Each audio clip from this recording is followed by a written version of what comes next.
Hello students, welcome. In previous video, we started mole concept. There we will discuss some theoretical part as well as some numerical parts also. Okay. So basically हमने वहाँ पे एक formula drive कर लिया था, that is number of moles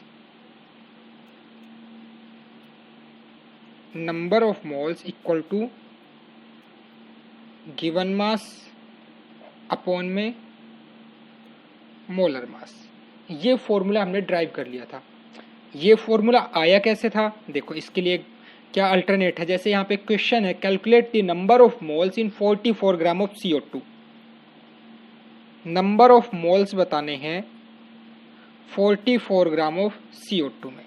ठीक है, तो इसके हिसाब से देखो, अगर नंबर ऑफ मोल्स निकालना हो गिवन मास अपॉन में मोलर मास, तो ये number of moles small n से, गिवन मास कितना है 44 ग्राम, और CO2 का molar mass CO2 that is 12 plus oxygen का 16 into 2 that is 44. So divided by 44, number of moles आ गए 1. क्लियर. यहाँ से एक दूसरा कॉन्सेप्ट भी आता है. हमने जो मोलर मास वाली बात करी थी, वहाँ पे क्या होता था, जो उसका मोलर मास होगा, जो भी हमारा एलिमेंट या कंपाउंड है, ठीक है, एटम है या कंपाउंड है, मॉलिक्यूल, उसका जो भी मोलर मास होगा दैट इज, यहाँ पे CO2 है, CO2 का मोलर मास क्या है, दैट इज 44 ग्राम. ठीक है, अब जो उसके मोलर मास क्या होता था, दैट इज 6.022 इंटू 10⁻23 मॉलिक्यूल्स का मास. और इसी को हम क्या कहते थे, 6.022, that is 1 mole. It means मैं ये कह सकता हूं कि 1 मोल जो वहां पे मॉलिक्यूल्स होंगे उनका मास होगा उसके मोलर मास के इक्वल, दैट इज 44 ग्राम. ठीक है, कोई भी कंपाउंड हो उसके मोलर मास के इक्वल होगा उसका 1 मोल. ठीक है, तो यहां से मैं ये कह सकता हूं 44 ग्राम कंटेन 1 मोल. सो 1 ग्राम कंटेन 1/44. और यहाँ पे पूछा कितने में है, हाँ, number of moles in 44 gram. Suppose यहाँ पे 44 ग्राम ना हो के 88 ग्राम हो जाता. ठीक है, तो अब देखो क्या हो जाता है, यहाँ पे 88 ग्राम में क्या हो जाता है, 1/44 इंटू में 88, जिसको बेसिकली हम 88 अपॉन में 44 लिखेंगे. इट मीन्स ये इसका गिवन मास हो गया और ये इसका मोलर मास. तो यहाँ से हमने ये फॉर्मूला ड्राइव किया था, that is number of moles equal to given mass upon में मोलर मास. क्लियर है. उसके बाद हम बात करते हैं, अगर सपोज वहां पे नंबर ऑफ मॉलिक्यूल्स की बात हो जाए, क्वेश्चन के अंदर क्या हो, नंबर ऑफ मॉलिक्यूल्स की बात हो जाए, तो कैसे उसके साथ हम यहाँ पे रिलेट करेंगे. जैसे कि देखो क्वेश्चन ये है कि एक, हम पहले ये क्वेश्चन देख लेते हैं कि calculate the number of atoms in 98 gram of H2SO4. 98 gram H2SO4 में नंबर ऑफ मोल्स निकालने हैं. ठीक है, तो इसके अंदर देखो नंबर ऑफ मोल्स क्या होंगे, that is molar given mass upon में मोलर मास. तो गिवन मास 98 ग्राम और H2SO4 का मोलर मास काउंट करोगे तो भी 98 आएगा. तो यहाँ से उसका टोटल नंबर ऑफ मोल्स क्या हो गए, 1 मोल. और हमें पता है 1 मोल में कितने मॉलिक्यूल होते हैं, दैट इज 6.022 इंटू 10⁻23 मॉलिक्यूल्स. ठीक है, और नंबर ऑफ एटम्स कितने हैं H2SO4 में, तो H2SO4 में नंबर ऑफ एटम्स काउंट करो, 2 hydrogen, 1 sulphur, 4 oxygen, that is 2, 1, 3 and 4 total, that is 7. तो मॉलिक्यूल्स तो इतने हो गए, और एक मॉलिक्यूल में कितने एटम्स है, 7 atoms. So total number of atoms के लिए क्या करोगे, जो नंबर ऑफ मॉलिक्यूल्स आए उसको हमने क्या करना है, नंबर ऑफ एटम से मल्टीप्लाई, दैट इज 7 से मल्टीप्लाई. तो ये टोटल नंबर ऑफ एटम्स आ गए. क्लियर है. तो यहाँ पे कोई भी कंपाउंड मॉलिक्यूल फॉर्मूला दिया होगा, वहाँ पे नंबर ऑफ एटम्स पूछ ले, तो पहले हमें उसकी एटोमिसिटी निकालनी होगी उस मॉलिक्यूल की, यानी उसके अंदर कितने नंबर ऑफ एटम्स हैं, और उसके नंबर ऑफ एटम से मल्टीप्लाई कर देंगे. क्लियर है. यहाँ पे नंबर ऑफ मॉलिक्यूल्स जो भी होगा वो हमारे पास आ जाएगा, नंबर ऑफ मोल्स को हम मल्टीप्लाई कर देंगे जब, और जहाँ पे नंबर ऑफ मॉलिक्यूल्स आएंगे उसके बाद उस मॉलिक्यूल में कितने वहाँ पे एटम्स हैं उससे मल्टीप्लाई कर देना है, तो वहाँ पे नंबर ऑफ एटम्स आ जाएंगे। ठीक है, नेक्स्ट वन है, जैसे देखो, calculate number of molecules in 88 gram of CO2। इसको सॉल्व करते हैं। 88 ग्राम ऑफ CO2 में नंबर ऑफ मॉलिक्यूल्स निकालने हैं।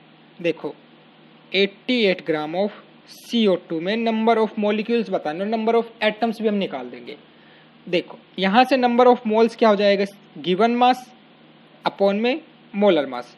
गिवन मास कितना 88, मोलर मास कितना इसका CO2 44, तो नंबर ऑफ मोल्स आ गए 2। अब हमें ये पता है कि एक मोल में 6.022 इंटू 10⁻23 मॉलिक्यूल होते हैं। सो बेसिकली 2 मोल में कितने हो जाएंगे, that is 2 into 6.022 into 10⁻23 molecule. ये नंबर ऑफ मोल्स हैं। ठीक है, तो यहां से देखो ये क्या है, हमारे नंबर ऑफ मोल्स। ठीक है, हाँ 2 मोल्स हो गए। ठीक है, तो 2 मोल्स के लिए क्या करोगे, यहाँ से 2 इंटू में जो वहाँ पे एवोगैड्रोस नंबर है। ठीक है, तो यहाँ से इसके क्या आ जाएंगे, number of molecules. It means अगर हमें यहाँ से नंबर ऑफ मॉलिक्यूल्स की कैलकुलेशन कर दें, नंबर ऑफ मॉलिक्यूल्स, तो ये 2 है इसके नंबर ऑफ मोल्स, इनटू में ये क्या है, Avogadro's number. Number of molecule को सपोज मैं n से रिप्रेजेंट कर रहा हूँ, नंबर ऑफ मोल को स्मॉल n से, और एवोगैड्रोस नंबर को Na सबस्क्रिप्ट a के साथ। तो यहाँ से देखो नंबर ऑफ मोल्स क्या आ जाएगा, number of moles equal to n upon में Na। तो यहाँ से ये दूसरा फॉर्मूला आ गया जब हमें नंबर ऑफ मॉलिक्यूल्स क्या हो, प्रोवाइडेड हो।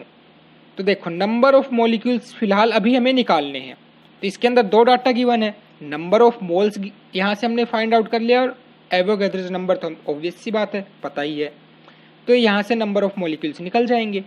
ठीक है, अब कई क्वेश्चन में क्या होगा कि नंबर ऑफ मॉलिक्यूल्स दे देगा और डायरेक्टली नंबर ऑफ मोल्स पूछ लेगा, तो उसमें क्या करना है, number of moles equal to given molecule और डिवाइड कर देंगे उसको Na से। जैसे क्वेश्चन आ गया कि ये पूछ लिया 12 इंटू 10⁻23 मॉलिक्यूल ऑफ CO2 में नंबर ऑफ मोल्स बताओ, 12 इंटू 10⁻23 में नंबर ऑफ मोल्स बताओ। तो नंबर ऑफ मोल्स क्या होंगे, गिवन मॉलिक्यूल कितने 12 इंटू 10⁻23 अपॉन में Avogadro's number that is 6.022 into 10⁻23, और ये 6 ये 12, तो इसको रफली अगर यहाँ पे कट करें 2 से जाएगा 2, और ये cancel out, that is almost number of moles कितने आ गए 2। तो हम यहाँ से कह सकते हैं कि number of moles equal to that is given number of molecules upon में एवोगैड्रोस नंबर। क्लियर है, तो बेसिकली हमने यहाँ से 2 फॉर्मूले ड्राइव कर लिए हैं। ठीक है, इसके लिए अभी हम थोड़ा डिटेल में देखते हैं कि कैसे होता है। अब देखो यहाँ पे एक क्वेश्चन है, अच्छा क्वेश्चन है कि calculate the number of aluminium ions present in 0.051 gram of aluminium oxide.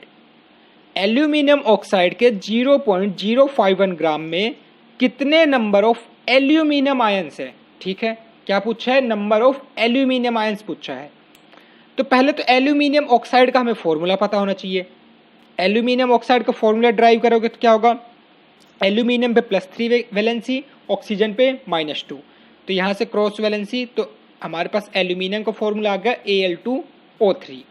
ठीक है, तो Al2O3 का पहले यहाँ से मोलर मास कैलकुलेट करो। एल्यूमिनियम का जो एटॉमिक मास है 27, ऑक्सीजन का 16, नंबर ऑफ एल्यूमिनियम एटम 2, तो 27 into 2, and number of oxygen atom 3, then 16 into 3, overall sum करेंगे दैट इज 102 ग्राम। ये इसका मोलर मास आ गया किसका, Al2O3 का। और गिवन मास कितना है 0.051 ग्राम गिवन मास है। मोलर मास हमने कैलकुलेट कर लिया, तो यहाँ से क्या कैलकुलेट कर सकते हैं, number of moles. So number of moles equal to given mass upon में मोलर मास। सो यहाँ से नंबर ऑफ मोल्स आए 0.0005 मोल। दैट इज इसको साइंटिफिक नोटेशन की टर्म में लिखे। साइंटिफिक नोटेशन हमने पढ़ा था सेकेंड या थर्ड लेक्चर में, क्या था कि वहां से जो फर्स्ट नॉन जीरो डिजिट आएगा उसके बाद हमें डेसिमल प्लेस करना है। तो इस डेसिमल को यहाँ शिफ्ट करोगे, कितना शिफ्ट हुआ 1 2 3 4 शिफ्ट हुआ इस तरफ, दैट इज मल्टीप्लाइड बाई 10⁻⁻⁴। ठीक है, तो ये अगर चीज़ समझ में नहीं आई तो इसके लिए वीडियो नंबर 2 या 3 है जहाँ पे साइंटिफिक नोटेशन देखेंगे, तो वो आप विजिट कर सकते हैं। क्लियर। सो यहाँ से हमारे पास नंबर ऑफ मोल्स आ गए 5 × 10⁻⁴ मोल। ओके, अब देखो, तो नंबर ऑफ मॉलिक्यूल्स निकालने हैं। हमें पता है क्या कि एक मोल में 6.022 × 10⁻23 मॉलिक्यूल्स होते हैं, और यहाँ पे कितने मोल्स हैं 5 × 10⁻⁴। तो इतने मोल्स में मॉलिक्यूल्स निकालने के लिए क्या करेंगे, जो हमारा एवोगैड्रोस नंबर था उससे मल्टीप्लाई कर देंगे नंबर ऑफ मोल्स की। तो इट मीन्स इन दोनों को हमने मल्टीप्लाई किया, तो यहाँ से नंबर ऑफ मॉलिक्यूल्स आए 3 × 011 मल्टीप्लाइड बाई 10⁻20 मॉलिक्यूल्स। क्लियर है। अब ये नंबर ऑफ मॉलिक्यूल्स आ चुके हैं। तो यहाँ से देखो, अब इस एल्यूमिनियम के जो ऑक्साइड बनी है इसमें कितने एल्यूमिनियम आयंस हैं, यहाँ पे एल्यूमिनियम आयंस कितने हैं 2। ठीक है, तो जब यहाँ पे एल्यूमिनियम आयंस 2 हैं, तो मैंने बताया था ना जब एटम्स निकालना हो या फिर पर्टिकुलर कोई एटम का निकालना हो, सपोज मान लो यहाँ पे मेरे पास CO2 हो जाता। ठीक है, फॉर्मूले में क्या है CO2 गिवन होता, CO2 के हमने मॉलिक्यूल्स निकाल लिए, और उसके बाद एटम्स पूछ लिए कार्बन के, तो कार्बन के एटम कितने 1, तो उस नंबर ऑफ मॉलिक्यूल्स को 1 से मल्टीप्लाई। तो हमारे पास यहाँ पे एल्यूमिनियम आयंस कितने हैं 2, तो 2 को नंबर ऑफ मॉलिक्यूल से मल्टीप्लाई। नंबर ऑफ मॉलिक्यूल्स यहाँ पे कितने हैं 3.011, सो 2 × 3.011 मल्टीप्लाइड बाई 2, 10⁻20 है ही, तो यहाँ से नंबर ऑफ आयंस निकल गए। तो इस तरह से हम कैलकुलेट करेंगे। तो बेसिकली हमने 2 फॉर्मूले यहाँ से ड्राइव कर लिए हैं, that is number of moles equal to given mass upon में molar mass, number of moles equal to given number of particles upon में एवोगैड्रोस नंबर। ये 2 फॉर्मूले हमने ड्राइव कर लिए हैं। अभी हमने बात करी थी कल के लेक्चर में जाते जाते कि हम इसको इन टर्म्स ऑफ वॉल्यूम भी निकालेंगे।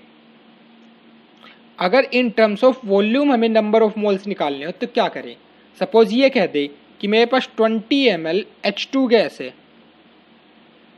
और इसके अंदर नंबर ऑफ मोल्स निकाल दो। 20 ml H2 गैस है और नंबर ऑफ मोल्स निकाल दो, तो कैसे कैलकुलेट करेंगे इस चीज़ के लिए देखते हैं कि नंबर ऑफ मोल्स हैं जो वॉल्यूम के केसेस में कैसे फाइंड आउट करेंगे। ठीक है, तो बेसिकली हमने एक टर्म पढ़ी थी एवोगैड्रोस हाइपोथेसिस। एवोगैड्रोस हाइपोथेसिस में क्या कहता था कि कोई भी गैस हो, ठीक है, कोई भी गैस हो अंडर सिमिलर कंडीशन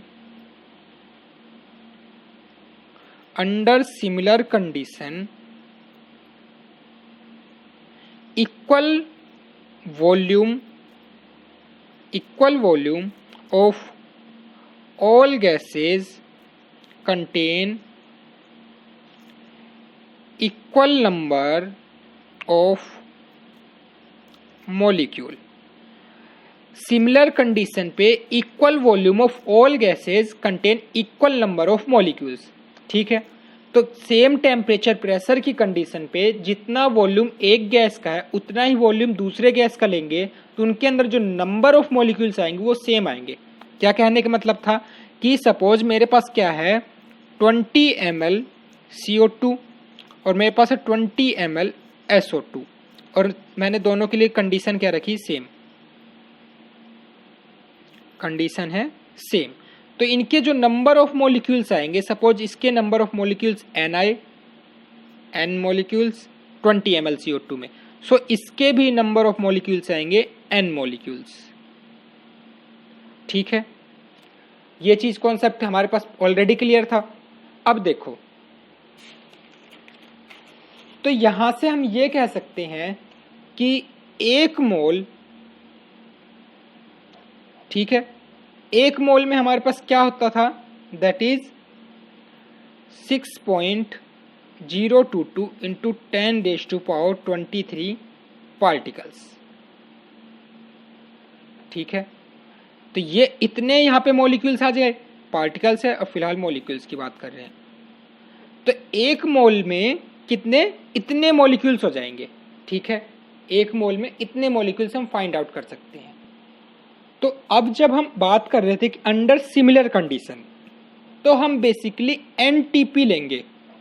एनटीपी मतलब नॉर्मल टेम्परेचर प्रेशर।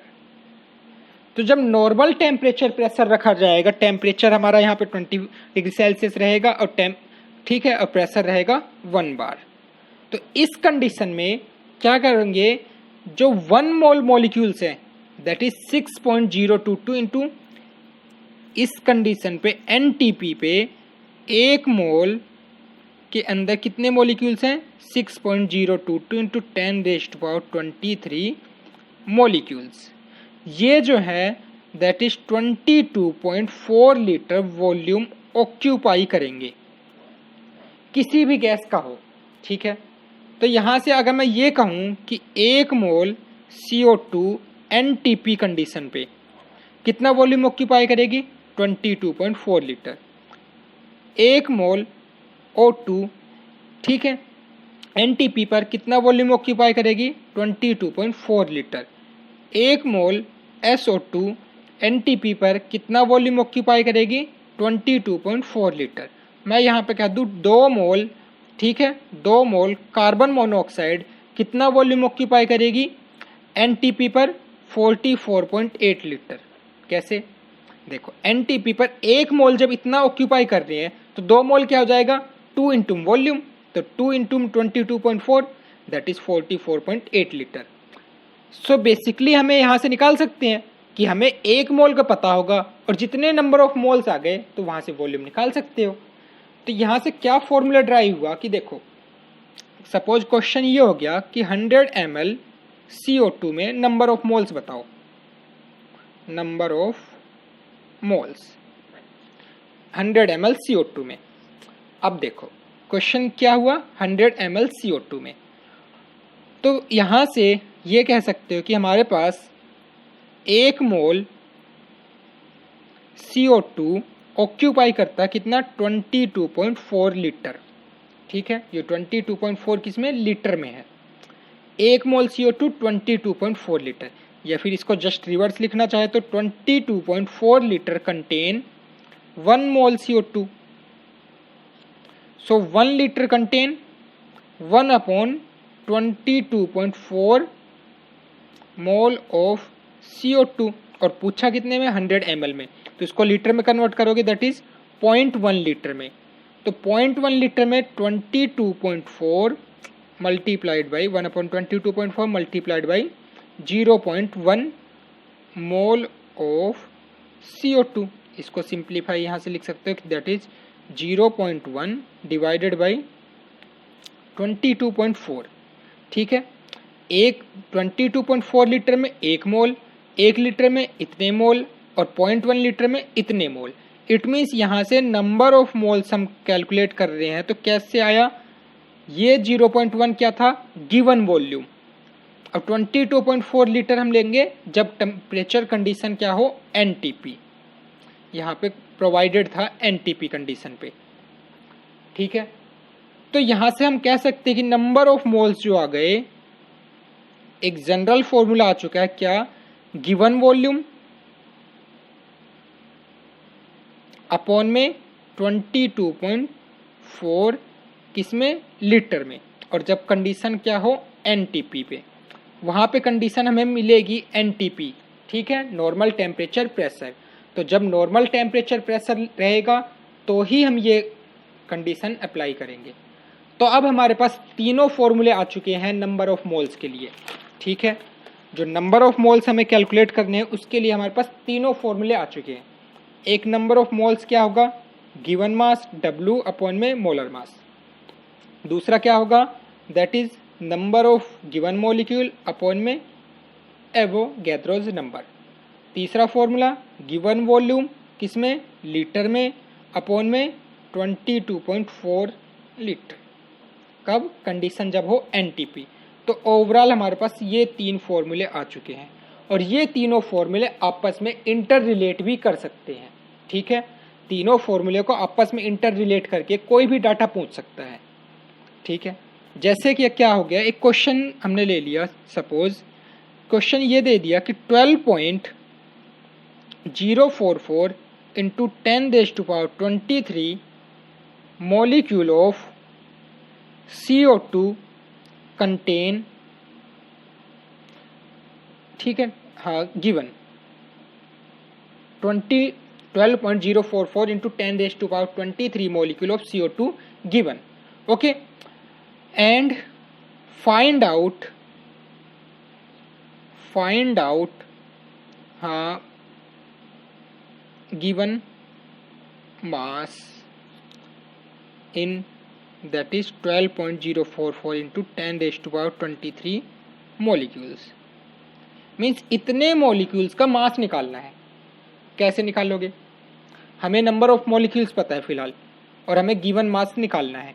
तो देखो यहाँ से इस डाटा को देखो, यहाँ से मुझे ये नंबर ऑफ मॉलिक्यूल्स पता है, क्लियर, एवोगाड्रोस नंबर हमें ऑलरेडी पता होता है, गिवन मास हमें निकालना है और मोलर मास हमें पता है कौन सा, CO2 गैस का। इट मीन्स ये 3 डाटा हमें पता है, तो यही डाटा तो बस निकालना है। सिंपल सी बात, या तो ये कह दो कि number of moles equal to N/Na, तो number of molecules 12.044 into 10⁻23 upon में 6.022 into 10⁻23, cancel out, number of moles आ गए 2, तो नंबर ऑफ मोल्स 2 आ गए, तो 2 इक्वल टू गिवन मास निकालना है, मोलर मास CO2 का 44, this implies W equal to 88 gram. तो यहाँ से हमने मोलर मास निकाल लिया है, क्लियर है। तो इस तरह से हम मोल कॉन्सेप्ट को क्लियर आउट कर सकते हैं। अब इसके नेक्स्ट लेक्चर में कुछ हम वेपर डेंसिटी टर्म को समझेंगे, एज वेल कुछ प्रॉब्लम्स हम लेंगे मोल कॉन्सेप्ट के ऊपर टिपिकल टाइप की, क्लियर।